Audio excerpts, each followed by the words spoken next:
saya Fahmi Muhammad Fauji, absen 12 dari kelas 12 bahasa. Di sini saya akan menjelaskan mengenai selera estetis pasar global dari produk kalung kebaya batik. Yang pertama, saya akan menjelaskan mengenai pengertian atau pengenalan produk.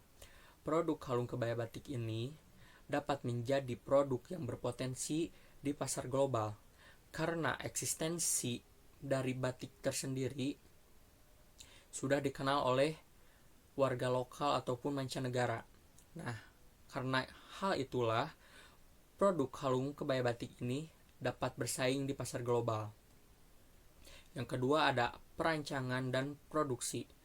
Perancangan kalung kebaya batik ini akan ditekankan pada pemodelan karena kita tidak dapat mengandalkan satu model saja.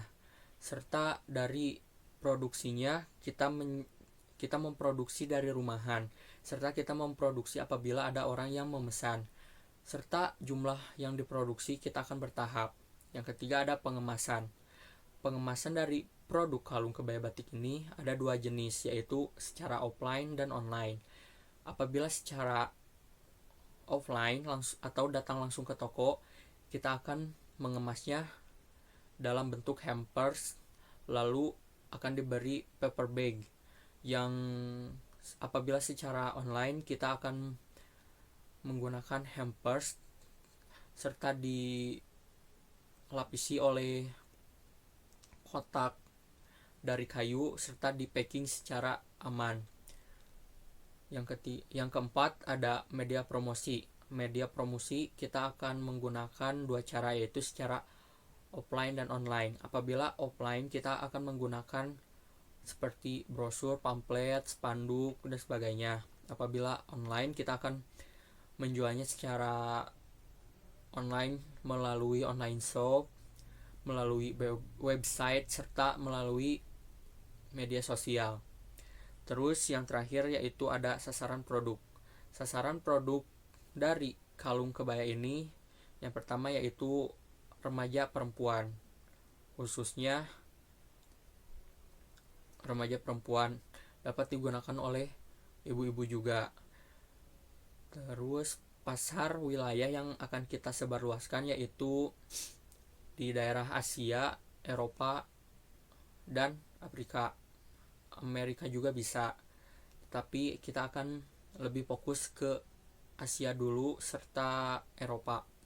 Assalamualaikum warahmatullahi wabarakatuh. Perkenalkan, nama saya Mutiara Setiabudi. Saya kelas 12 bahasa. Di sini saya akan mempresentasikan hasil identifikasi selera estetis pasar global. Selera estetis pasar global yang saya bikin adalah blazer batik, karena sudah kita ketahui orang yang memakai blazer batik tidak hanya orang Indonesia, melainkan wisatawan-wisatawan luar negeri pun memakainya karena itu sudah menjadi outfit mereka. Bahkan mereka rela-rela ke Indonesia untuk mengunjungi bazar ataupun event-event yang memiliki kerajinan batik. Salah satu contohnya yang saya bawa ini yaitu blazer batik. Ada beberapa dalam blazer batik saya ini yang ditingkatkan dalam desainnya agar wisatawan yang melihatnya tertarik dan membelinya.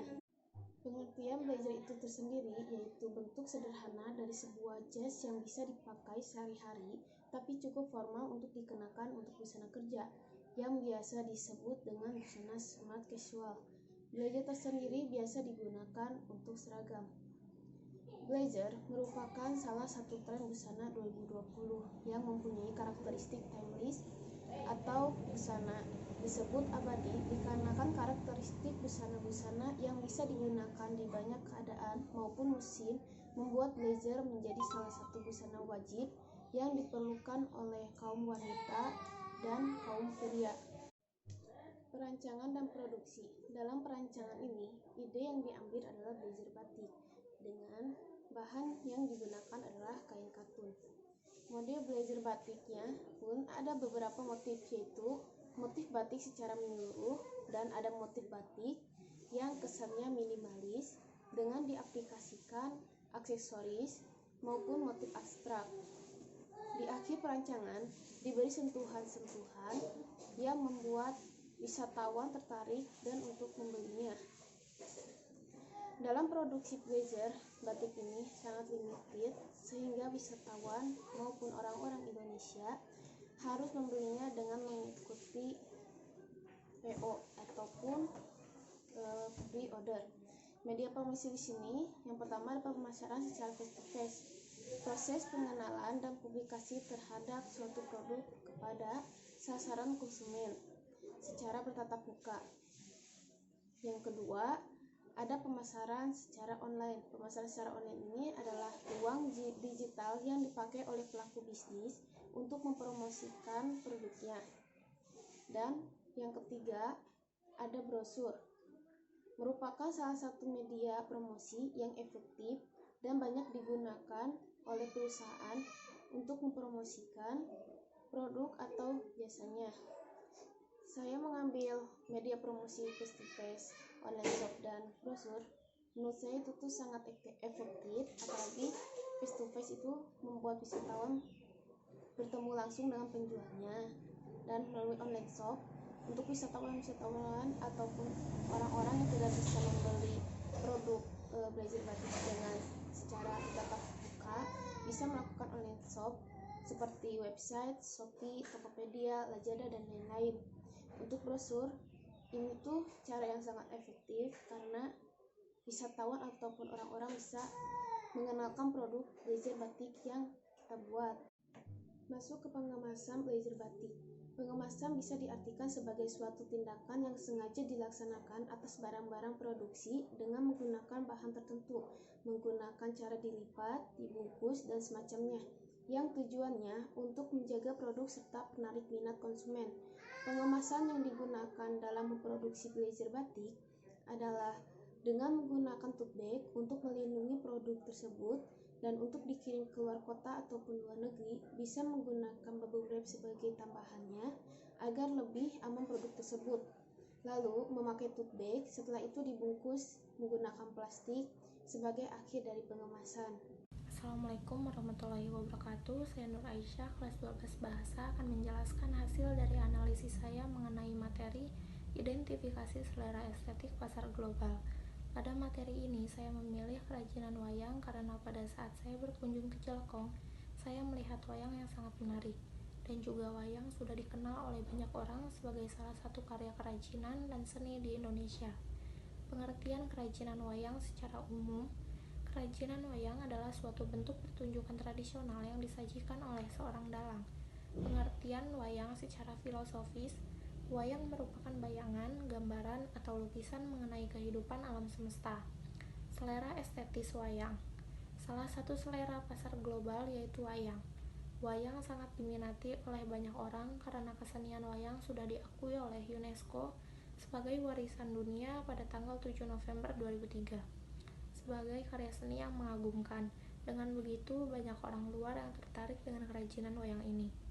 Dan seni di Indonesia pun semakin dikenal oleh banyak orang.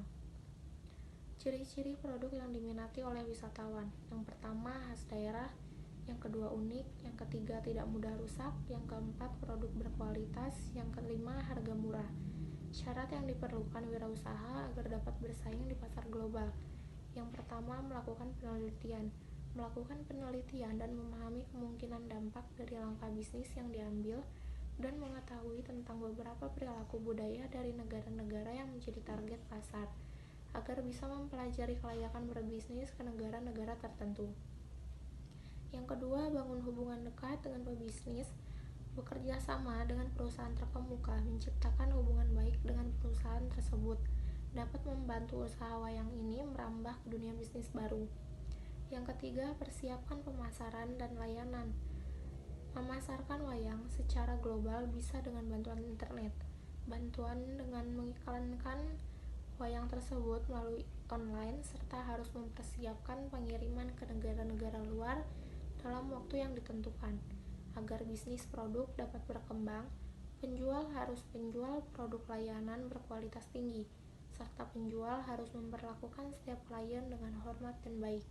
Sekian yang bisa saya sampaikan, maaf bila ada kesalahan kata. Assalamualaikum warahmatullahi wabarakatuh. Assalamualaikum warahmatullahi wabarakatuh. Perkenalkan, nama saya Rado Marsha Azahra dari kelas 12 Bahasa absen 22. Melewati video ini, saya akan menjelaskan mengenai selera estetis pasar global. Apa sih pasar global? Pasar global adalah kegiatan jual beli yang melebihi hingga keluar suatu negara. Sedangkan nilai estetis adalah nilai keindahan pada suatu benda atau produk. Produk yang saya angkat untuk materi kali ini adalah batik. Siapa sih yang nggak tahu batik?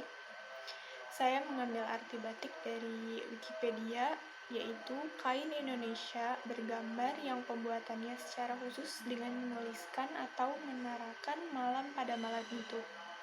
Kemudian, pengolahannya diproses dengan cara tertentu yang memiliki kekhasan.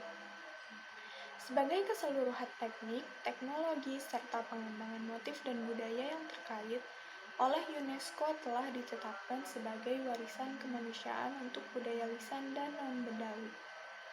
Kenapa sih saya memilih produk batik sebagai contoh produk di materi ini? Karena seperti yang telah kita ketahui, batik adalah suatu warisan budaya Indonesia yang sangat berharga yang hanya dimiliki oleh Indonesia. Batik pun telah diakui oleh UNESCO sebagai warisan kemanusiaan. Selain itu, batik memiliki nilai keindahan tersendiri. Batik yang memiliki berbagai macam motif dan arti serta cara pembuatan yang begitu panjang membuat nilai batik semakin tinggi. Batik juga masuk ke dalam ciri-ciri produk yang diminati oleh wisatawan. Yang pertama, khas. Yang kedua, unik. Dan yang ketiga, tidak mudah rusak. Seiring dengan berjalannya waktu, batik kini semakin dikenal. Hingga kini ada sebutan batik modern, yang biasanya dirancang oleh desainer ternama menggunakan kain batik sebagai dasar ataupun poin utama pada baju tersebut. Melewati karya-karya mereka, batik sekarang menjadi sebuah fashion baik dalam negeri ataupun luar negeri. Selain dibentuk baju juga, batik dapat dibentuk menjadi berbagai macam, seperti dasi, belangkon, ataupun sapu tangan, dan lain-lain. Sekian yang dapat saya sampaikan, kelebihan dan kekurangannya saya mohon maaf. Terima kasih. Perkenalkan, nama saya Salsabila Putri Septiani dari kelas 12 Bahasa. Saya akan menjelaskan tentang selera estetis pasar global dari produk yang saya pilih, yaitu jas batik. Pertama-tama saya akan menjelaskan apa itu jas. Jas adalah pakaian resmi model Eropa berlengan panjang yang dipakai di luar kemeja. Setelan jas sedikitnya terdiri dari sebuah jas dan sebuah celana panjang yang dibuat dari kain yang sama. Berdasarkan jumlah baris kancing di bagian depan, jas terdiri dari kancing sebaris dan kancing dua baris. Jas ini biasanya dibuat oleh desainer, dibuat dengan secara terampil dan sangat teliti, dengan bahan sedikit sentuhan motif batik karena ini adalah jas batik, dan dibuat secara cermat agar yang memakai terlihat berwibawa dan elegan. Yang kedua ada perancangan dan produksi. Tahap pertama dari perancangan yaitu memikirkan ide dari model yang akan dibuat dengan cara berkonsultasi dengan desainer yang akan membuat jas tersebut. Setelah model ditentukan yang digambar di dalam kertas, lalu ditempelkan ke dalam kain, lalu digambar ke dalam kain yang telah ditentukan dengan sentuhan sedikit motif batik, lalu dipotong oleh gunting. Setelah dipotong oleh gunting, lalu dijahit oleh penjahit, dan sentuhan terakhir setelah dijahit yaitu penempelan kancing di bagian lengan dan bagian tengah bawah baju. Dan yang ketiga ada media promosi. Yang pertama ada face to face, dengan cara pembeli mendatangi toko lalu berkonsultasi dan bernegosiasi dengan desainer menginginkan jas yang seperti apa. Lalu yang kedua ada online shop. Online shop ini pemasaran dilakukan dengan secara online, dengan cara para pembeli melihat produk kami di online shop, melihat model-model, lalu berkonsultasi dan bernegosiasi secara online. Lalu yang Yang keempat ada pengemasan. Pengemasan ini ditutup oleh pembungkus yang telah disediakan oleh toko. Sebelum dimasukkan ke dalam pembungkus tersebut, jas ditempelkan di gantungan agar menghindari dari kekusutan jas tersebut. Lalu dimasukkan ke dalam tas yang sudah disediakan.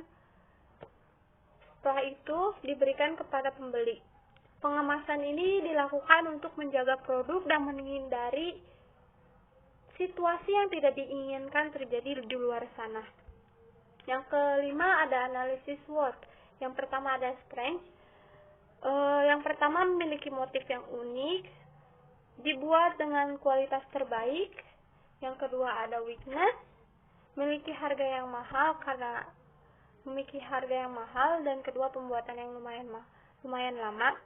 Terus ketiga ada opportunities, banyaknya peminat, lalu pemakaian produk yang terbaik dan cocok untuk semua kalangan. Yang keempat ada threat. Yang pertama itu pencarian bahan yang cukup sulit dan banyaknya pesaing di luar sana.